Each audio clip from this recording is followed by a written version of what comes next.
Bachelors and பிகினர்ஸ்க்கு ரொம்ப யூஸ்ஃபுல்லாக இருக்கக்கூடிய தக்காளி தொக்கு ரெசிபி ஈஸியாக எப்படி செய்கிறது அப்படிங்கிறது நான் சொல்லித்தர போகிறேன்.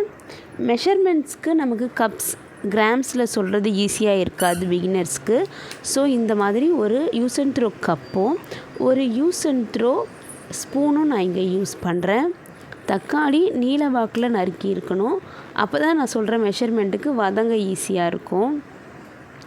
அதே மாதிரி வெங்காயமும் நீல வாக்கில் நறுக்கி வச்சுக்கோங்க. அதுக்கு அடுத்தது கருவேப்பிலை எடுத்து வச்சுக்கோங்க. இது எல்லாத்தையுமே நான் டம்ளரில் அளந்து சொல்கிறேன். அடுத்தது பொடி வகைகளில் பார்த்திங்கன்னா நம்ம குழம்பு மிளகாய் தூள் தான் இதை பயன்படுத்த போகிறோம். அடுத்தது பெருங்காய பொடி யூஸ் பண்ணலாம். அதுக்கப்புறமா உப்பு. இது எல்லாத்தையும் நான் ஸ்பூனில் அளந்து சொல்ல போகிறேன். சால்ட் அளவும் நான் ஸ்பூனில் சொல்ல போகிறேன். அடுத்தது பூண்டு நறுக்கி வச்சுக்கோங்க பொடியாக. சமையல் எண்ணெய் எடுத்து வச்சுக்கோங்க. கடுகு உளுந்து கலந்தது சீரகம். இது தாளிக்கிறதுக்காக நம்ம பயன்படுத்த போகிறோம். ஒரு வாணலியில் 4 ஸ்பூன் அளவுக்கு சமையல் எண்ணெய், எந்த சமையல் எண்ணெய் வேணால் பயன்படுத்தலாம்.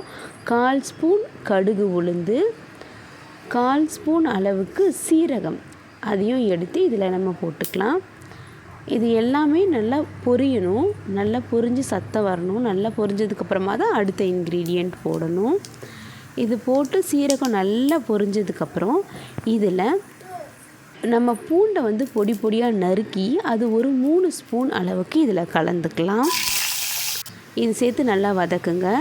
அடுத்தது கருவேப்பிலையை இந்த டம்ளரில் 1/4 கப் அளவுக்கு எடுத்து நம்ம போட்டுக்கலாம். அடுத்தது வெங்காயம் நீளமாக நறுக்குனது 2 கப் அளவுக்கு இந்த கப்பில் போட்டு நல்லா வதங்க வைக்கலாம். இது ஒரு டிரான்ஸ்லூசன்ட் ஸ்டேஜுக்கு வரணும். அதுக்கு இது கூட இப்போது ஒரு 1/2 ஸ்பூன் அளவுக்கு மட்டும் சால்ட்டு கலந்துக்கலாம். கலந்ததுக்கப்புறம் இந்த மாதிரி நல்லா கண்ணாடி பதமாக வந்துடும். வந்ததுக்கப்புறமா இது கூட நீளமாக நறுக்கின தக்காளி 4 கப் அளவுக்கு நம்ம இதில் சேர்த்துக்கிறோம். சேர்த்து நல்லா கலந்துட்டு மூடி போட்டு ஒரு 8 நிமிஷம் வேக வைக்கணும். இதை நீங்கள் நடுவில் ஓப்பன் பண்ணணுன்னு கூட அவசியம் இல்லை. இப்போ நான் என்ன பண்ணுறேன்னா ஸ்டவ்வை ஹை ஃப்ளேமில் வச்சுக்கிறேன். சரியா?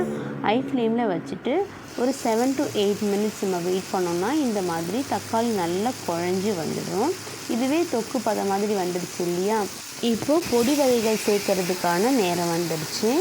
இப்போ நல்லா வதங்கி இருக்க இந்த தக்காளி வதக்கலில் நம்ம சரியாக 2 ஸ்பூன் அளவுக்கு குழம்பு மிளகாய் தூள் சேர்த்துக்கிறோம்.